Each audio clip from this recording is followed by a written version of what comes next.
Voilà, super. Bah, écoutez, je vous souhaite à toutes et à tous la bienvenue pour ce webinaire qui est, bon, là, en direct de l'Ardèche, en fait, aujourd'hui, parce que je suis entre les vacances et le travail. Je vais poursuivre euh, dans le sud. J'interviens demain et après-demain du côté de Saint-Raphaël et Toulon. Donc, je me suis dit, je vais en profiter pour faire le webinaire entre deux, depuis la campagne.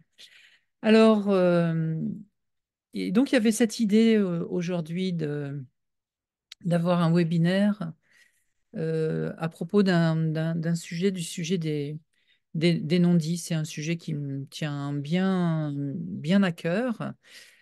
Et en fait, il se trouve que voilà, j'ai eu un jour une demande d'intervention par l'intermédiaire d'un ami qui s'intéresse beaucoup à l'approche de Palo Alto, sans s'être jamais formé jusqu'à présent, mais à chaque fois que je le rencontre, je me rends compte qu'il mémorise un certain nombre de données qu'on a pu partager à l'occasion de nombreuses discussions que nous avons eues. Et puis tout récemment, il est venu vers moi pour me faire une demande d'intervention auprès d'un groupe de professionnels, en fait, euh, qui sont regroupés dans un club d'échange d'entrepreneurs. Et voilà, en fait, d'où est partie l'idée de ce webinaire aujourd'hui, que je vais partager. C'est parti de sa demande. Finalement, la mission n'a pas pu avoir lieu, faute de suffisamment de disponibilité de la part des uns et des autres. Mais voilà, ça n'est que partie remise. Et comme le sujet me semblait hyper intéressant, je me suis dit, ah tiens, je vais faire un petit webinaire à propos de ce sujet pour partager quelques idées avec vous aujourd'hui. Alors peut-être en relisant mes notes ce matin, je me suis dit que ce qui serait intéressant, ce serait de faire un peu différemment d'habitude. Je pense que là, il faudrait on procède par trois tiers, en fait, au cours de cet échange. Euh, un premier tiers, donc pour vous présenter le sujet et puis pour introduire cette idée de non-dit relationnel. Faire une petite pause parce que peut-être ça dira des choses aux uns et aux autres. Si on a quelques idées à mettre en commun pour compléter mon propos, ce sera intéressant. Et puis après, on va regarder l'aspect explication de l'existence de ces non-dits que je lis, moi, tout palo-altien que je suis, à la perception d'une situation de double contrainte sur le plan interactionnel. Et là, ben voilà, on verra que lire les choses en termes de double contrainte, finalement, euh, met en évidence ben, un contexte qui peut être perçu comme étant contradictoire. Et donc, j'ai repéré quelques paires, mais peut-être que vous aurez aussi une idée de paires que l'on peut repérer contradictoires dans ce genre de situation de non-dit. Et puis, on poursuivra. Alors, attendez, je regarde sur les aspects donc de lien de survie au contexte. Là aussi, on pourra faire une petite pause après ce que je vous présenterai concernant le lien de survie au contexte. C'est un des éléments de la double contrainte aussi. Et on terminera ben, sur le dernier élément de la double contrainte qui est l'impossibilité de métacommuniquer, qui explique voilà, comment on est coincé en général dans ce genre de situation.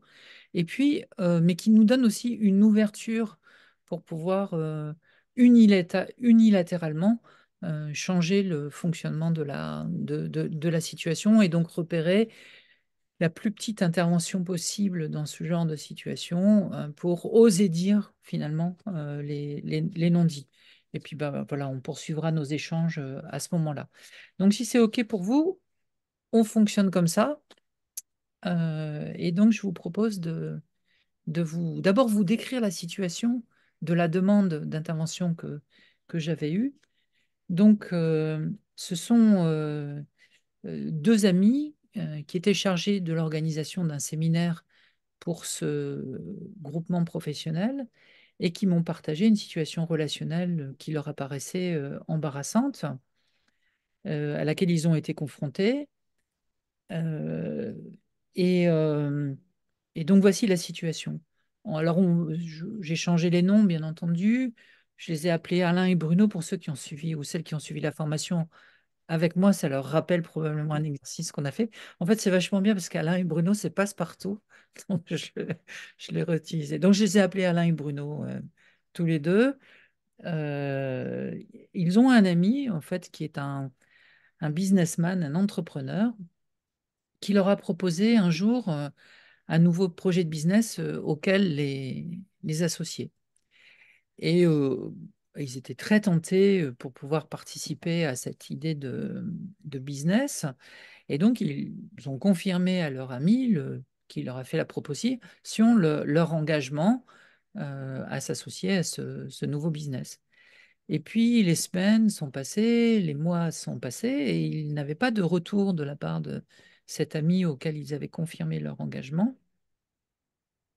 Et finalement, c'est tout à fait par hasard qu'au bout de 6, 7 mois, euh, ils ont découvert par inadvertance que finalement, leur ami ben, les avait un peu laissés en chemin euh, et avait commencé la nouvelle activité avec d'autres associés sans être revenu vers eux pour leur donner sa position.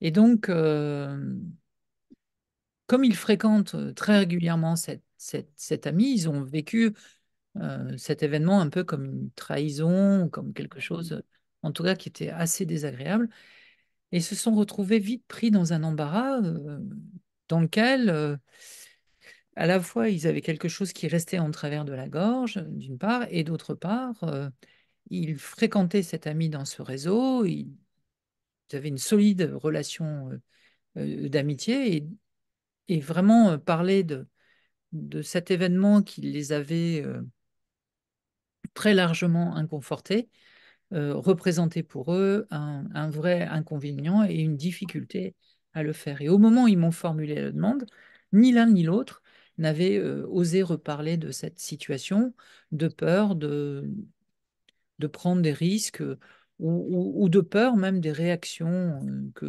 que leurs commentaires pourraient susciter à propos de ce qui s'était passé.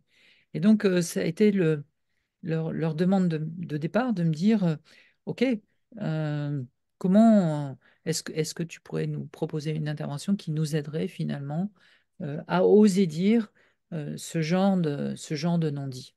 En fait, ça a résonné pour moi avec un certain nombre d'interventions que je peux réaliser. Je trouve que dans ce métier que nous faisons autour de l'approche de Palo Alto, il y a un certain nombre de situations où c'est plus facile pour nous, intervenants, d'oser dire les non-dits, parce que déjà, on a une solide formation en termes de communication qui nous permet de choisir les mots avec lesquels on peut aborder ces situations délicates, d'une part. Euh, on a appris à faire des efforts de métacommunication, ce qui nous permet aussi de soigner la dimension relationnelle autour de cet échange difficile. Et, euh, et souvent, j'ai perçu que, notamment quand je fais des diagnostics interactionnels, que le diagnostic interactionnel vient euh, faire bouger la situation parce que il partage un certain nombre de non-dits qui parfois peuvent prendre la forme de rumeurs. En fait, les gens parlent entre eux un certain nombre de rumeurs. Mais comme dans les diagnostics interactionnels, vous le savez, on est attentif à des propos qui sont des propos récurrents. Eh bien, le fait de reprendre ces propos récurrents fait intervention par rapport à la situation. Et moi, je pense qu'en tant qu'intervenant, en fait, on a une responsabilité importante dans le fait d'oser dire les non-dits dans le cadre de nos interventions.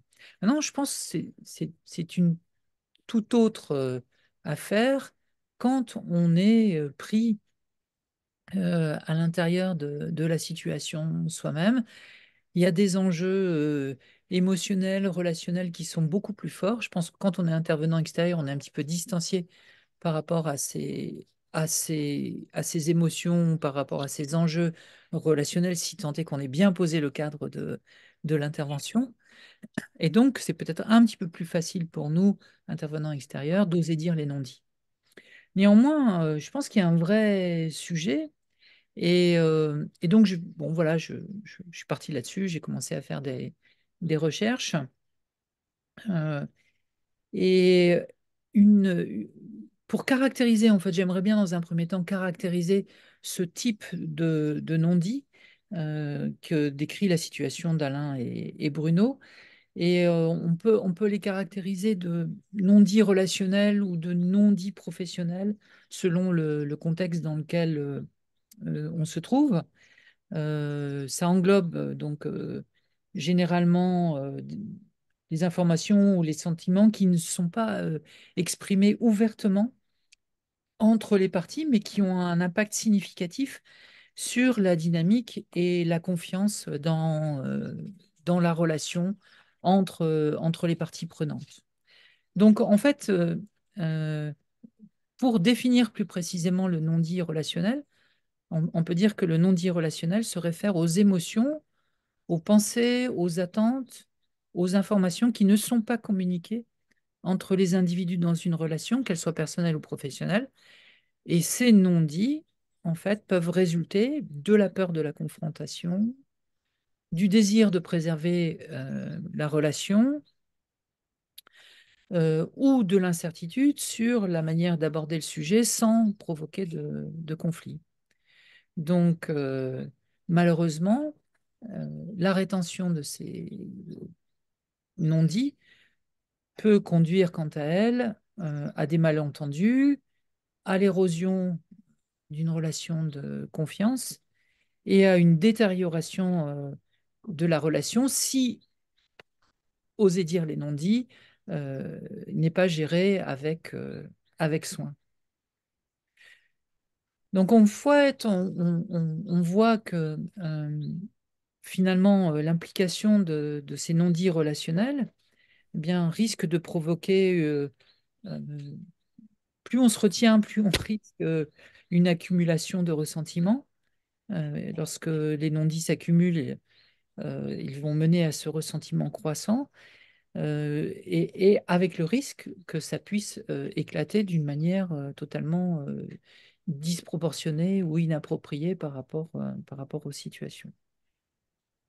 Et souvent, le fait de ne pas oser exprimer ces non-dits ben, ne permet pas j'ai envie de dire, de profiter de la difficulté comme d'une opportunité pour avancer. Et ça peut créer une forme de barrière à la résolution des conflits.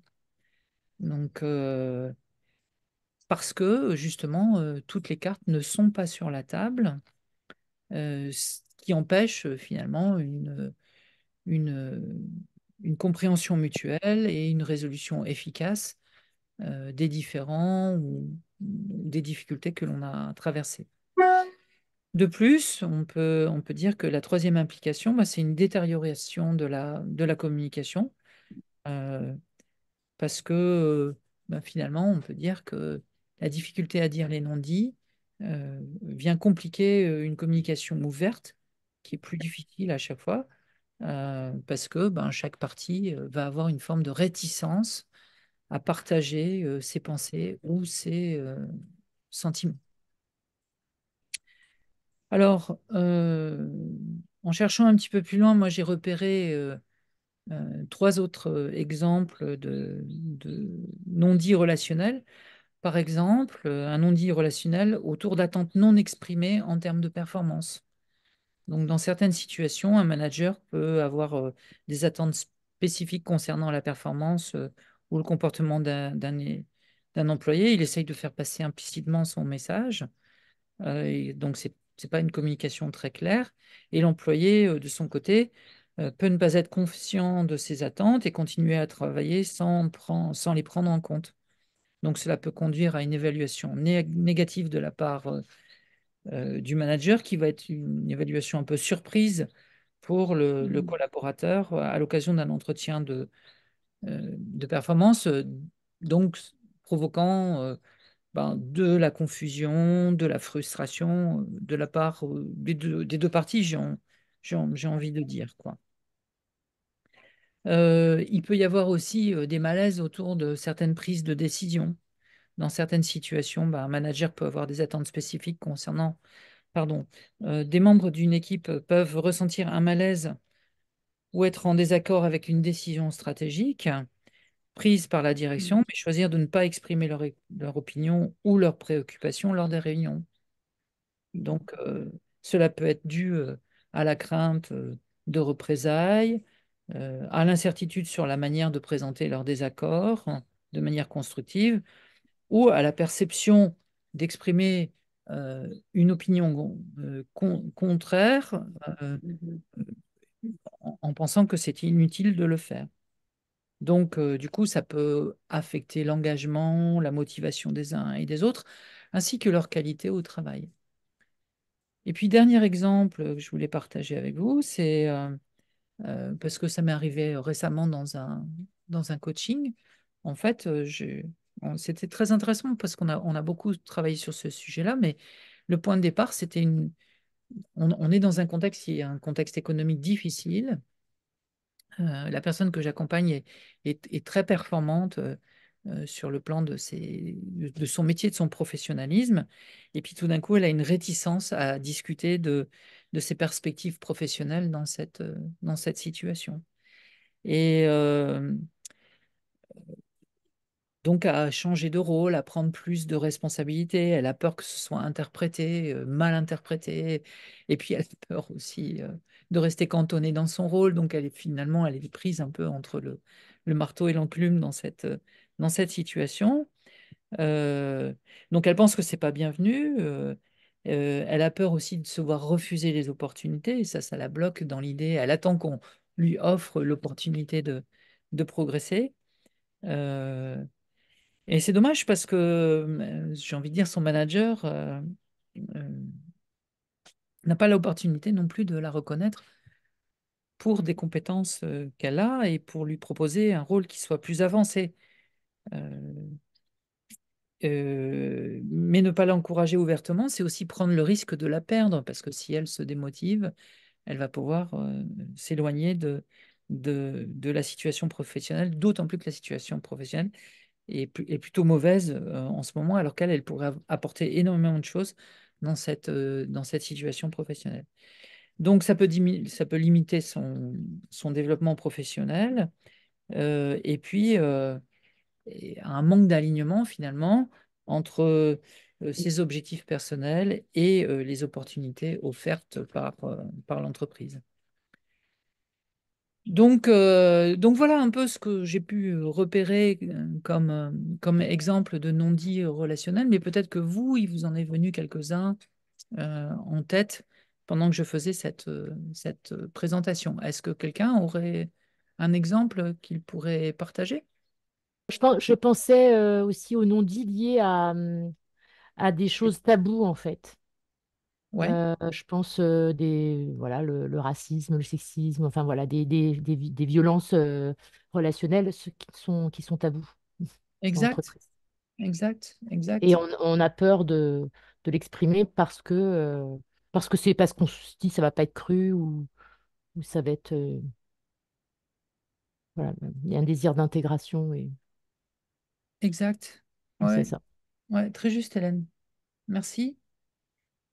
Ok. Et donc voilà, je pense que oui, ça va être pas cru. Et donc c'est intéressant parce qu'on voit que finalement, donc moi, en fait, je fais un lien et j'en parlais déjà dans ma thèse pour ceux et celles qui l'ont lu. Euh, en fait, ces moments où on a du mal à communiquer, pour moi, correspondent très souvent à des situations qui sont perçues par la personne qui a du mal à s'exprimer comme une situation de double contrainte. Donc, elle ne se dit pas, je suis dans une situation de double contrainte. Ça, c'est plutôt l'œil extérieur qui dit, il est possible d'y voir là les éléments constitutifs d'un contexte qui peut être perçu comme étant doublement contraignant. Et, euh, et bon, ça fait référence donc aux travaux de Gregory Bateson sur la double contrainte, hein, cet article qu'il avait sorti en 1956. Alors ça date un peu pour expliquer que la double contrainte était à l'origine de la schizophrénie. Et il mettait en évidence trois éléments importants que je vous rappelle, qui sont l'exposition récurrente à une situation de demande contradictoire ou de demande paradoxale, premier élément. Deuxième élément de la double contrainte, c'est le lien au contexte. Il parle d'un lien, il dit que les personnes qui n'osent pas s'exprimer, finalement, euh, sont prises dans un lien de survie au contexte. Et donc, je vais éclairer quels sont les aspects de cette dimension de lien de survie au contexte que l'on va avoir. Et puis, troisième élément, c'est l'impossibilité de métacommuniquer, parce qu'on se dit que finalement, si on métacommunique, si on ose dire les non-dits, on va encore aggraver son cas dans la situation, et donc on préfère tenir les choses pour nous. Alors, pour reprendre les premiers éléments de la double contrainte, si on se penche un peu sur ces situations de non-dit relationnels, eh bien finalement, moi, j'ai vu une première paire contradictoire parce qu'on est dans des situations dans lesquelles on a le choix entre l'expression et la répression, finalement. C'est-à-dire que on peut se sentir obligé de parler d'un problème, hein, comme des attentes non clarifiées ou un désaccord avec une décision de gestion pour clarifier la situation et améliorer son environnement de travail.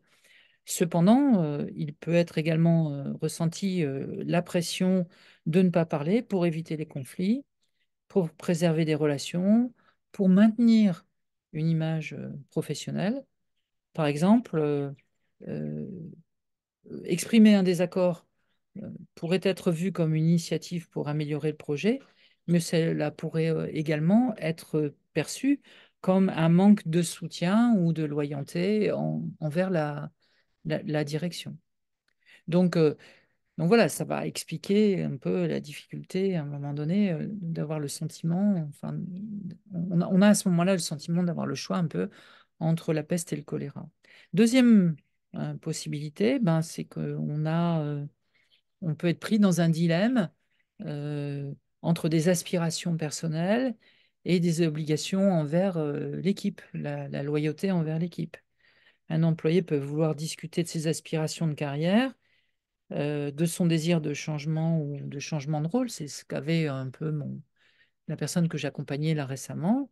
Et elle se disait, oui, mais comment les autres vont me percevoir? Ils vont me percevoir que je joue perso dans cette situation-là. Et donc, je préférerais bien que ça vienne de la part de mon manager.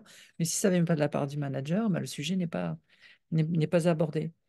Donc, toutefois, si cette personne est perçue comme un pilier essentiel dans son poste actuel, ben, elle peut craindre que l'expression de son désir de changer de rôle soit mal vue par ses supérieurs et par ses collègues, créant un sentiment de culpabilité ou de trahison envers son équipe.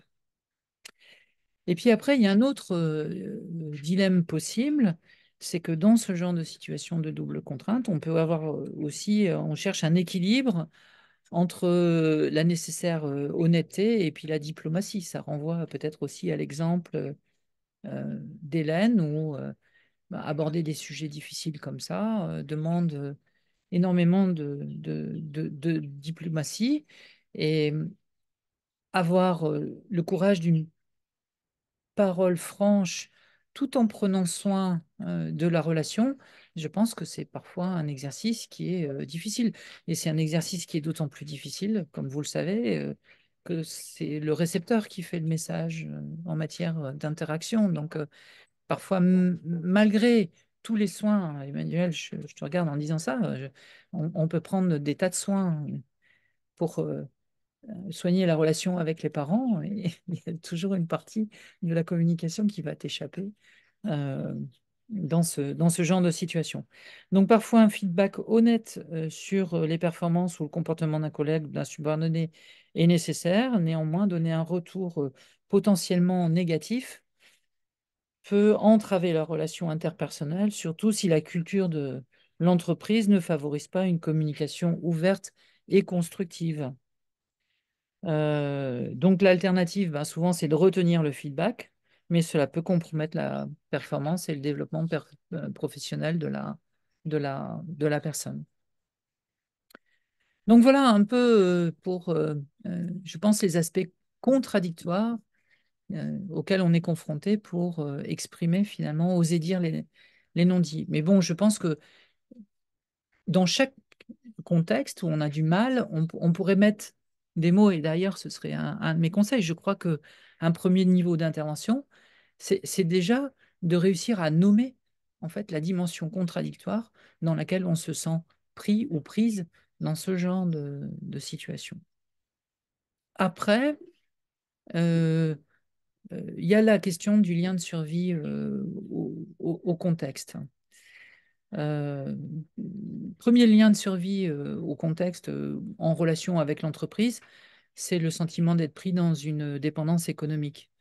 Euh, et donc les employés se sentent obligés de tolérer certaines situations, même inconfortables ou contraires à leurs valeurs, car leur emploi ou leur sécurité financière peut en dépendre.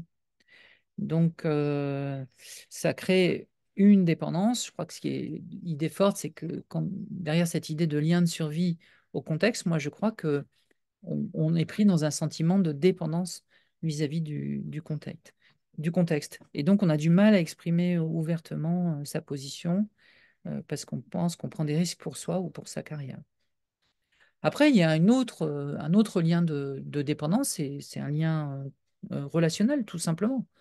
Euh, euh, dans les environnements professionnels, il arrive quand même assez souvent, c'est pas sans émotion non plus, et on peut avoir un mélange finalement entre des relations personnelles et des relations professionnelles euh, qui rendent difficile pour les individus le fait de remettre en question les décisions ou les actions sans risquer ben, d'aliéner les collègues ou les supérieurs. Moi, je pense que ben, dans la demande qui m'avait été formulée sur la situation d'Alain et Bruno, il y avait cette dimension relationnelle qui était primordiale.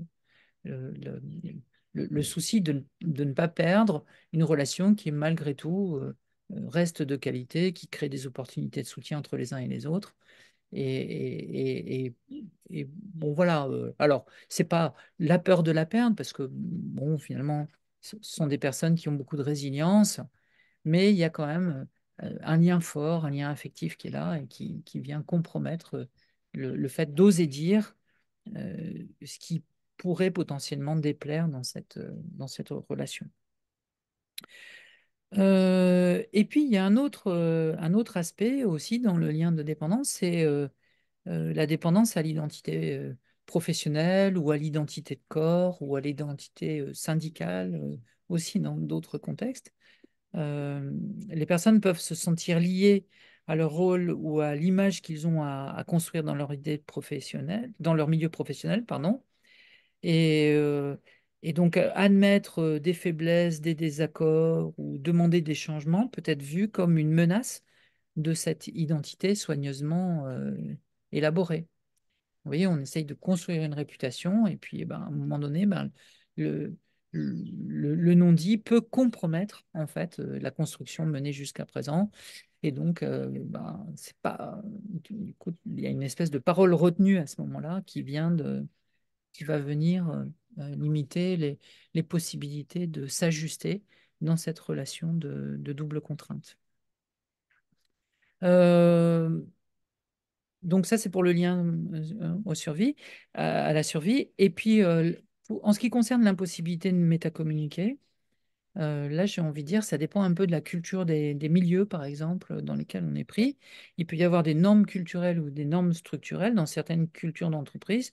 Discuter ouvertement des dynamiques de communication n'est pas la norme, en fait. Et donc, les employés peuvent se sentir incapables de questionner ou de discuter de la manière dont les communications sont menées, les décisions sont prises, ou de remettre en question l'autorité sans risquer des conséquences négatives. Du coup, on préfère se taire que de prendre le moindre risque en se disant, bon, bah, ça passera, ou ça va peut-être se réparer, ou ça pourra permettre d'aller plus loin comme ça. On va voir un peu comment les choses vont se rétablir. Mais après, il y a une autre dimension aussi, et c'est un petit peu celle qui va nous permettre de faire le lien avec la dernière partie de mon exposé, c'est qu'aussi on peut sentir qu'on manque de compétences pour métacommuniquer. Enfin, en fait, moi je pense que parfois on dit les non-dits, mais on les dit relativement maladroitement parce qu'on les dit trop directement de mon point de vue. On est à fond sur le contenu et pas suffisamment sur la relation. En fait, on ne prend pas soin dans, de la dimension relationnelle. Comment on va être perçu, comment ça va être dit, comment annoncer finalement qu'on a des choses délicates à dire dans la situation. Donc, on manque de compétences parce que la métacommunication, quand même, mine de rien, à la fois on sait en faire spontanément, mais je pense on, on peut s'entraîner, on doit s'entraîner à faire des efforts de métacommunication. Euh, euh, et si on n'est pas formé à développer ce genre de compétences, eh bien, on peut se sentir impuissant à faire changer quoi que ce soit dans l'organisation dans laquelle on y est, sauf parfois sous le coup d'émotions un peu vives, mais qui risquent d'entamer profondément la suite de la communication. Donc voilà un peu mon sentiment de ce qui vient contraindre, en fait, enfin, expliquer la difficulté à dire les non-dits dans les organisations. Je ne sais pas si vous avez d'autres idées qui vous sont venues et que on pourrait partager là avant d'aller dans un axe de solution euh, sur lequel il serait possible d'avancer. Est-ce que quelqu'un veut rajouter quelque chose ou partager une idée? Je vois qu'il y a. Moi, moi, je peux intervenir. Je ne sais pas si vous m'entendez. Alors, j'ai pas vu qui. Moi, c'est C'est qui? Marie-Laure, je ne sais pas. Marie-Laure. Marie-Laure. Ok. Oui. Vas-y, Alors en Marie-Laure. fait, oui, ça date de quelques jours. J'étais chez j'espère, futur client, et on me demandait, en fait, dans le cadre d'un workshop qui mettait en place pour des managers, de pouvoir apprendre aux managers à avoir des conversations difficiles, euh, tout en s'assurant que les employés allaient rester motivés. C'est-à-dire que, Alors, par exemple, pardon, euh, Marie-Laure, tout, je tout, t'interromps. J'ai pas entendu tout. ouais, je suis à l'extérieur, tout en s'assurant Oui, que la personne qui allait recevoir l'information, donc par exemple que la promotion ne peut pas être donnée ou qu'elle n'a pas suffisamment les compétences, qu'elle continue quand même à être motivée malgré tout. Donc je trouvais que c'était quand même une belle forme. Et donc c'est plus simple si c'est par exemple un partenaire externe qui délivre ce genre de formation que si ça vient de l'intérieur. Voilà, c'était pour voilà, partager la d'accord. petite anecdote qui, je crois, si j'ai bien compris, le sujet du jour Exact, s'inscrit quand même pas mal dans la double contrainte. exact. Très bien. Est-ce qu'il y avait un autre témoignage ou un autre exemple que celui de Marie-Laure? Emmanuel, toi, c'est des choses que tu as dû connaître aussi dans ton contexte.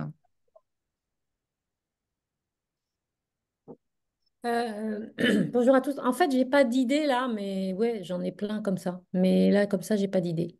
Ouais, alors, D'accord. Moi, dans ce ton- qui m'est venu, c'est quand tu dis de faire attention à la relation, Mhm. je me disais comment moi je dis les choses. Et en fait, je voulais te poser la question, mais c'est pas du tout dans le même contexte. Et j'utilise toujours le même type de formulation. Oui, En, Mhm. en gros, j'en ai deux pour l'instant.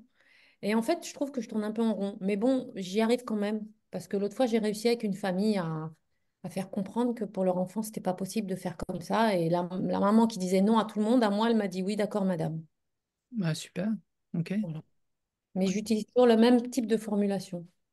Mais en fait, je ne suis pas sûre qu'il y en ait 10 000 parce que moi, j'en ai noté une sur mon papier pour partager la suite avec vous. Tu vois. Moi, ma préférée, c'est je vous prie de bien vouloir m'excuser par avance. Et Oui, les c'est gens ça. qui me voient tout le temps, à qui je parle beaucoup, bah, d'ailleurs, par exemple, les directeurs d'école, dès que Oui, je commence à leur dire ça, ils savent que je vais leur dire un truc euh, sur lequel on va devoir discuter parce qu'on ne sera pas d'accord.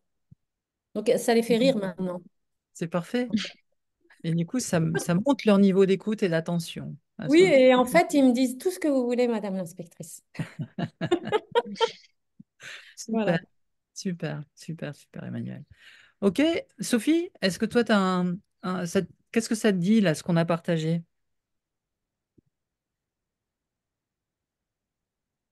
Alors c'est pareil, j'ai du mal à trouver l'exemple précis, mais oui, oui, on en a ouais, pas mal, toujours dans le contexte un petit peu comme Marie-Laure, des demandes un peu bizarres en termes de management, effectivement.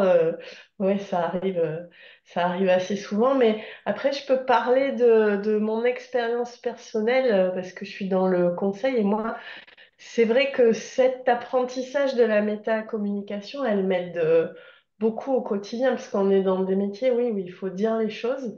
Et en face, c'est des clients. Donc, par définition, c'est quelqu'un avec qui il va falloir prendre des précautions relationnelles, parce que si on veut continuer à les aider, autant pas se les mettre sur le dos tout de suite.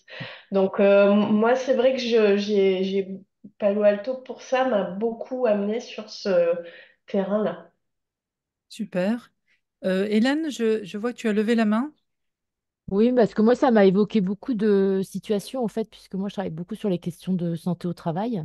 Oui. Et ça m'a fait écho à une intervention que j'ai faite sur les TPE. Et en fait, ce qui ressortait la plupart du temps, ça me faisait penser justement à cette peur de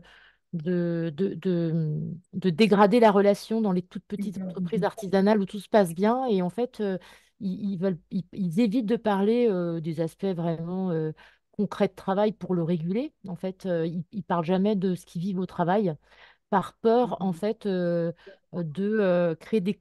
C'est une croyance, hein, et donc ça me faisait penser au retour d'expérience que j'avais eu sur essentiellement le mettre en discussion des choses hyper pratico-pratiques. Et le retour, ça a été, bah, en fait, on s'est pas fâché, quoi. Voilà, donc il y a une peur, une proximité qui est tellement proche entre les TPE et dans l'artisanat que ça m'a fait penser à ça, parce qu'en fait, tout ce qui est fait institutionnellement pour la prévention des risques professionnels dans l'artisanat, ça marche pas parce qu'on ne prend pas en compte cette importance de relation. Et notamment bah, dans le pays bigoudin où ils sont en plus frères et sœurs, cousins, euh, voilà, où là, il faut pas en plus que ça que voilà, surtout pas de conflit, quoi. Et à force de pas vouloir créer des situations conflictuelles, en fait, on crée des accidents de travail, plein de choses, quoi. Ouais, Donc c'est ça me fou. faisait penser à ça. Ouais. Ouais, donc on voit bien qu'il y a des enjeux considérables finalement autour de tous de ces non-dits. Et, euh, euh, et donc, oser parler des non-dits, finalement, on pourrait dire que sur le plan relationnel, ça correspond à un changement de type 2, quoi. C'est vraiment s'autoriser tout d'un coup à avoir une autre pratique professionnelle ou relationnelle, un autre savoir-faire pour aborder une autre compétence finalement en termes de communication pour aborder ces moments relationnels qui sont particulièrement délicats, que ce soit enfin, dans des situations personnelles ou que ce soit dans des situations qui sont des situations professionnelles, quoi. Et, euh, et donc, euh, finalement, comment intervenir?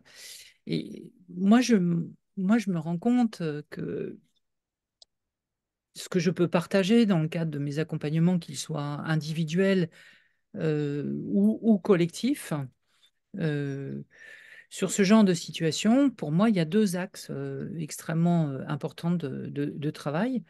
Le premier axe, c'est un axe qui vise à faire diminuer le lien de dépendance au contexte pour les personnes que je peux accompagner.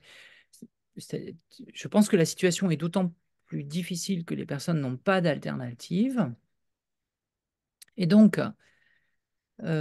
pour oser dire les non-dits, j'ai envie de dire, moins on a d'alternatives, c'est-à-dire de possibilités de continuer à vivre ailleurs que dans le contexte dans lequel on est pris, plus c'est difficile finalement d'oser dire les non-dits. Donc parfois, euh, une première dimension du travail commence par le fait d'aider là où les personnes accompagnées à construire des alternatives, que ce soit en matière de négociation, que ce soit en matière de gestion de conflits, en disant, bah, OK, si la relation s'arrête demain, qu'est-ce que vous allez faire? Quelle sera votre vie? Et donc de faire réfléchir les personnes. Je raconte souvent cet exemple parce que je trouve qu'il avait été édifiant d'une personne que j'accompagnais dans une situation, pour faire un lien avec ce que Hélène disait, de harcèlement moral.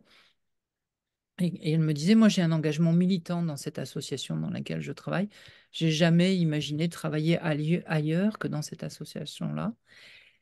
Et donc, pour moi, quand elle m'a dit ça, je me suis dit, ah ben voilà, elle est prise dans un lien de dépendance vis-à-vis de cette situation. Et je vais lui demander de me raconter euh, qu'est-ce qui fait qu'elle n'a jamais imaginé, qu'est-ce qui se passe dans ce contexte-là, qui fait qu'elle n'a jamais imaginé travailler ailleurs. Et finalement, plus je l'ai fait parler de ce qui l'intéressait dans ce contexte-là, plus elle s'est rendue compte que ce qui lui plaisait tant dans cette association, elle pourrait le trouver ailleurs, dans un autre contexte. Et donc, et le jour, ben voilà, le jour où elle était prête à aborder le non-dit, jusqu'à présent, elle l'a abordé, la relation s'est rompue, mais elle a pu tout à fait rebondir ailleurs dans un autre contexte. Ça, j'ai envie de dire, c'est dans les situations les plus difficiles, les plus bloquées, en fait, les plus crispées autour du non-dit qu'on on va pouvoir faire ce travail-là.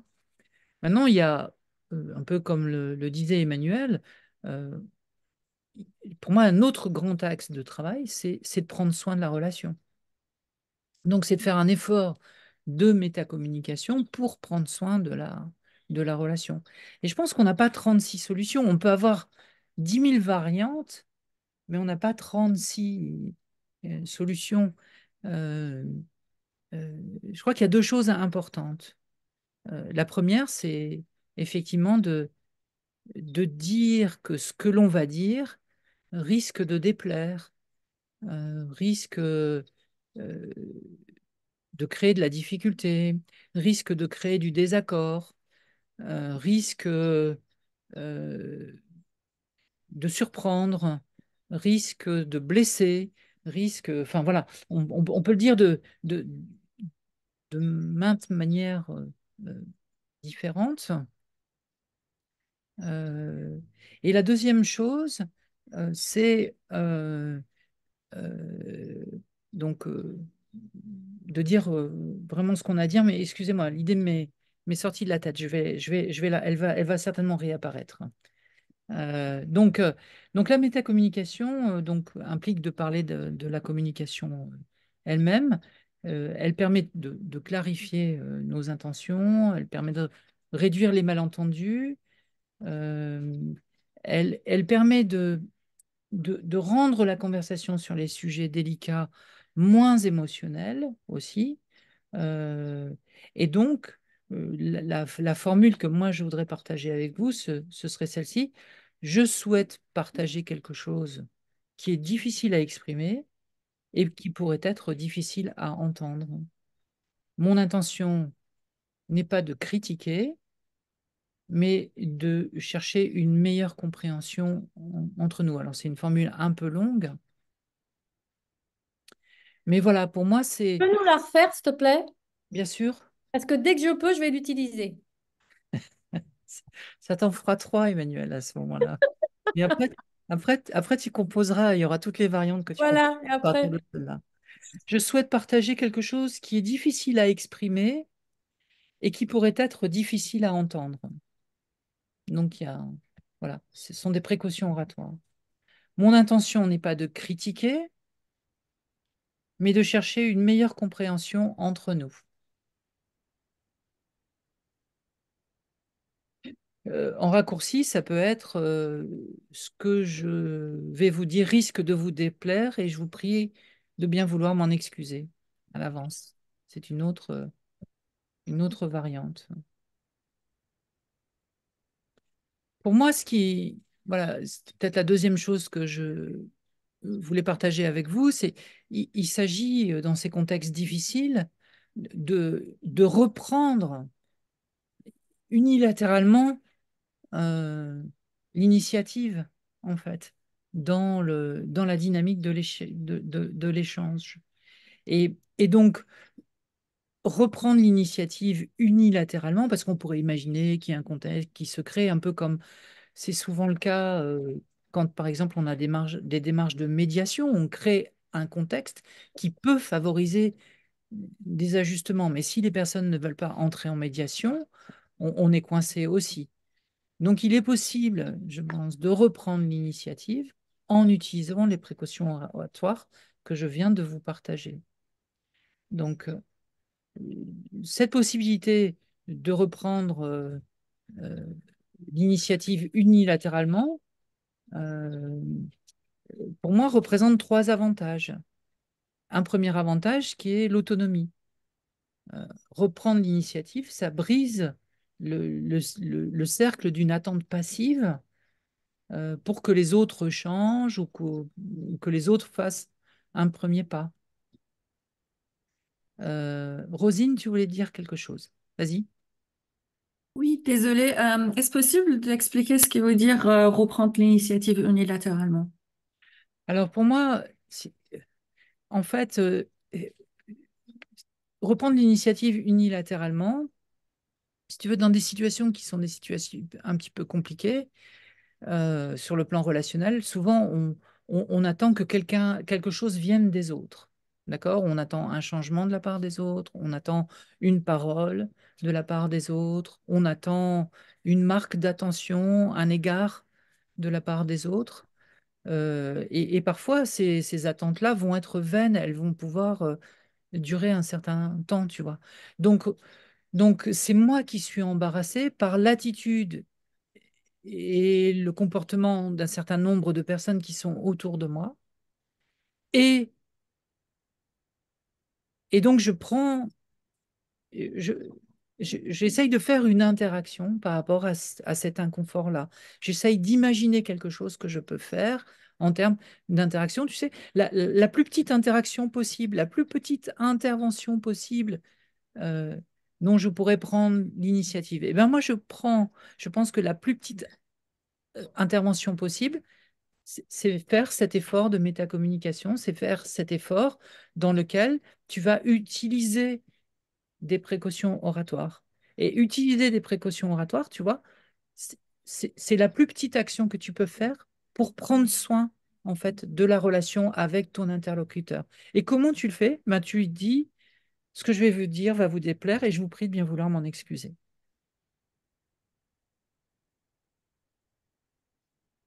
C'est intéressant parce que, en fait, voilà, c'est une action sur la réaction potentielle de ton interlocuteur, qui du coup vient organiser un peu la suite de la dynamique interactionnelle avec cet interlocuteur-là. Parce que s'il te dit, bah oui, vous exagérez, bah oui, tu as fait un ton mea culpa avant. Donc oui, c'est juste. Mais la plupart du temps, c'est plutôt l'inverse qui se passe, un peu comme nous le témoignait Emmanuel. Tout ce que vous voulez, Madame l'inspectrice, tu vois. Finalement, ça crée une forme de disponibilité chez tes interlocuteurs. Donc, en fait, si tu fais cette toute petite intervention-là, si tu prends cette toute petite initiative-là, tu crées quelque part un contexte assez favorable. Je ne dis pas que ça marche dans 100% des cas, mais je pense que c'est probablement une des interventions les plus stratégiques, les plus pertinentes à faire pour essayer d'aller un cran plus loin. Donc voilà, c'est toi qui prends l'initiative, ça c'est l'aspect autonome, et il y a un deuxième aspect qui est l'aspect exemplaire, euh, parce que tu montres, tu crées un précédent, tu montres comment on peut discuter intelligemment d'une situation difficile, comment on peut être là aussi attentif à la situation. Et puis c'est aussi bah, une manière d'être au monde. Donc, j'ai envie de dire, ça renforce, quand tu fais cet effort de métacommunication, et c'est pour ça qu'Emmanuel, elle dit, ben, moi, je le fais tout le temps maintenant, ben, tu renforces tu prends davantage confiance en toi. Je pense que tu as moins peur aussi d'aborder des sujets difficiles. Et donc, ça t'aide finalement à t'autoriser à en aborder encore des plus difficiles et d'aller un petit peu plus loin dans cet ajustement, dans ces situations-là. Donc, finalement, en utilisant ces précautions oratoires, un individu peut efficacement aborder et potentiellement résoudre des non-dits relationnels de manière unilatérale.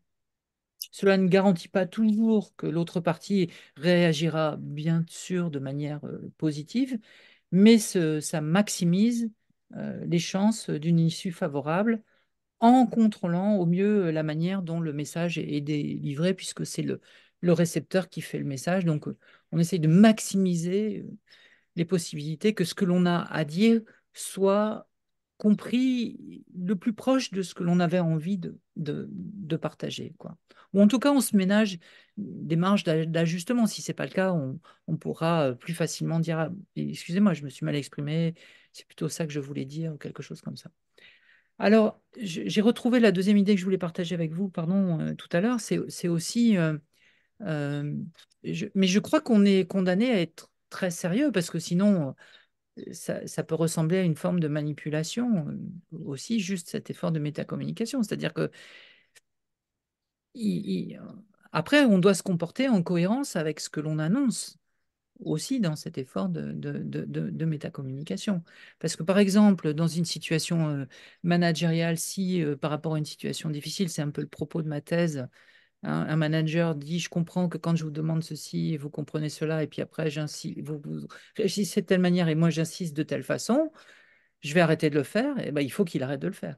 Parce que sinon, ça décrédibilise l'effort de métacommunication qu'il a fait. Donc, en fait, c'est un peu ça. C'est extrêmement exigeant, hein. Ça a l'air de rien comme ça, mais c'est extrêmement exigeant. Il faut avoir vraiment.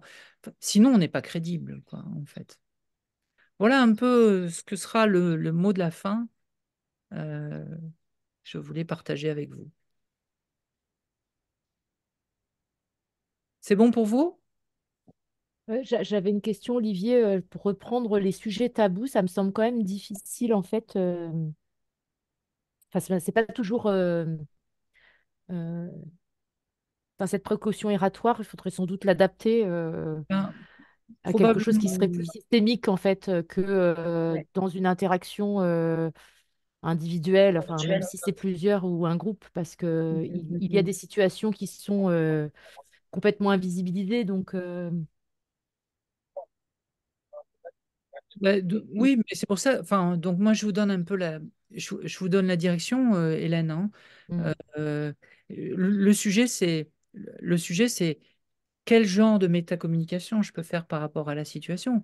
Mais dans la question quel genre de métacommunication je peux faire par rapport à la situation, moi, je pense qu'il y a un complément. C'est aussi dans quel contexte je la fais et par qui je commence et par qui je termine. Tu vois, c'est pas.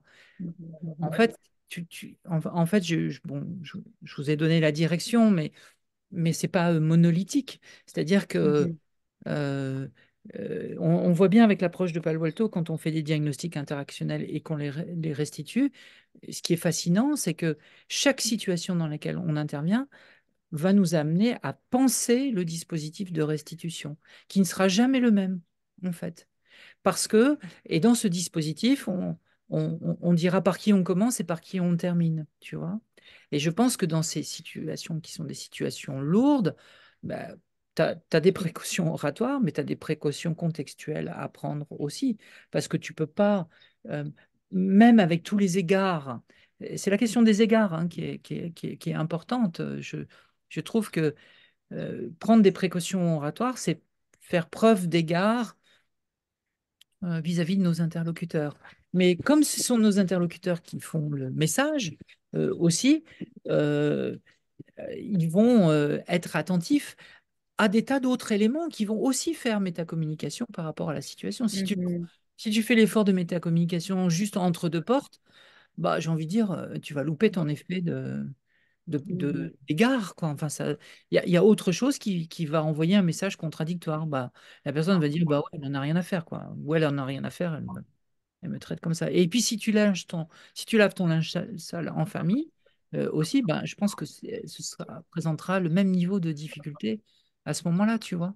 Et donc, euh, peut-être qu'il faut le faire avec une ou deux personnes, pas plus. Peut-être qu'il faut voir une personne et puis l'autre. Enfin, tu vois, il y a toute une question de, de tout un ensemble de situations, en fait. Il y a tout un ensemble d'éléments dont il faut prendre soin, en fait, dans ce genre de situation. Mais, mais, euh, mais peut-être que voilà, peut-être que la conclusion, ce serait de dire euh, ben, quels sont les égards à avoir pour oser dire les non-dits, quoi. Et les égards étant multidimensionnels à ce moment-là, quoi. Enfin, multifactoriels, quoi. Mhm. OK? Ça va pour vous? Merci. Tu as le temps pour Merci une beaucoup, question? Olivier. Qu'est-ce que tu dis, Emmanuel? Est-ce que tu as le temps pour une question? Oui, vas-y, Emmanuel, je t'en prie. Oui. Alors, je prends beaucoup d'égards et moi, j'ai notamment une personne qui travaille sur mon secteur, en fait, qui ne travaille pas. Mhm. Oui, qui travaille pas et donc elle donne pas ce qu'il faut par rapport aux enfants. Et donc, les enfants ne progressent pas. Ceux qui progressent, ceux qui ont besoin de personnes, ils progressent. Ceux qui progressent pas, enfin, ceux qui ont besoin d'enseignants, ils progressent pas. Je suis Oui, allée 2 fois la voir dans la classe. Je lui ai donné des objectifs à atteindre clairs. Je lui ai proposé l'aide de la circonscription. Elle l'a jamais pris. Donc là, je la reçois à mon bureau avec beaucoup d'égards. Je vais lui dire que si ça va pas, je vais en référer au-dessus. oui, Et elle vient avec le représentant syndical et je sais qu'elle va chercher à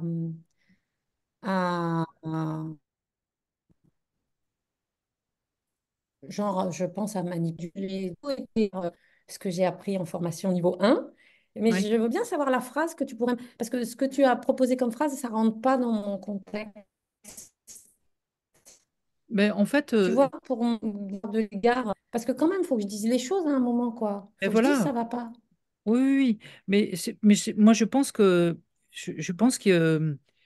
il faudrait réfléchir. Si tu veux, on en reparlera par ailleurs, Emma. Euh, mais pour répondre à ta question, moi, je pense que, euh, il va falloir être très clair et très direct sur le message que tu souhaites partager avec ces deux personnes-là. Euh, Parce que sinon, tu vois, qui influence qui dans la situation? Est-ce que c'est lui avec le délégué syndical ou toi, de là, tu es qui va pouvoir traiter les choses? Donc, mais tu dois partir du principe, un peu comme nous le disait Marie-Laure justement tout à l'heure, dans la demande contradictoire, qui me dit, mais on veut qu'il reste motivé. Mais Ouais. c'est pas possible. Enfin, enfin, oui, ce serait possible si on osait dire qu'ils ne le seront probablement plus, tu vois. À un moment donné, si on tourne autour du pot, si on ne dit pas que qu'il va y avoir des accords ou que ça va faire du souci ou que ça va créer de la démotivation, eh bien, on continue à rester dans une forme de non-dit. Donc, donc là, bah, ce que j'ai à vous dire va être très dur et vous serez certainement pas d'accord avec moi. Mais moi, j'ai au moins besoin de dire ce que j'ai dit. Et tu as fait tout un ensemble de démarches que tu peux rappeler, tu vois? Tu vois? Mais D'accord. après, je- je- après, il faut assumer la position. Et assumer la position, c'est aussi accepter que les gens ne soient pas d'accord avec toi, que les gens t'en veuillent. Et voilà, et que éventuellement, d'ailleurs, ça démarre un conflit. Tu vois? Mhm. Ok. D'accord. Voilà, Très Emma. bien. Merci Ok. beaucoup. Bon, Merci. je suis désolée, je vais devoir vous laisser parce qu'il faut, je me précipite à la gare maintenant. Donc, Merci beaucoup, Olivier. ouais, Merci. avec plaisir. Merci beaucoup. Merci à C'était très tous. intéressant. pour vos petits Merci. messages. Merci. Bon, c'était un petit peu plus compliqué pour moi aujourd'hui parce qu'il n'y avait Merci. pas Merci Carole beaucoup. jusqu'au bout, mais merci beaucoup pour votre participation et votre écoute et tous nos partages. À très bientôt, je vous dis, j'ai une autre idée de sujet, mais j'ai sur le bout de la Merci. langue. Ce sera Merci à pour la toi, prochaine Juliette. fois. À bientôt. Au Ciao, revoir. ciao.